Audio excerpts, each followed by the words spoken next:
સુરતમાં રાત્રિના અંધકારમાં બંધ મકાનમાં ઘૂસી ચોરી પાર પાડતી ચીખલીગર ગેંગના સાગરીતોને ક્રાઇમ બ્રાન્ચે તેની ધરપકડ કરી છે।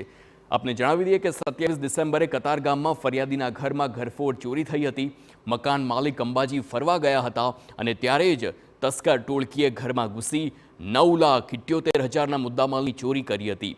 ફરિયાદ બાદ ક્રાઇમ બ્રાન્ચે ચીખલીગર ગેંગના એક સાગરીતને ધરપકડ કરી છે। આરોપી પાસેથી મોબાઈલ સહિત 7,70,000નો મુદ્દામાલ જપ્ત કર્યો। ક્રાઇમ બ્રાન્ચે આરોપીને કતારગામ પોલીસ સ્ટેશને સોંપ્યો।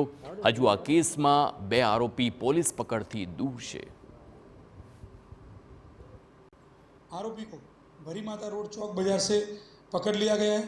उसकी सघन पूछपरछ करने के बाद उसके पास से सोने की चेन, सोने की विंटी, लेडीज विंटी, पेंडल सब मिला के कुल 7,70,000 रुपये का मुद्दा माल हमने रिकवर किया है और आरोपी को कतारगाम पुलिस स्टेशन को सुपुर्द किया है और इसमें एक गुना डिटेक्ट हुआ है।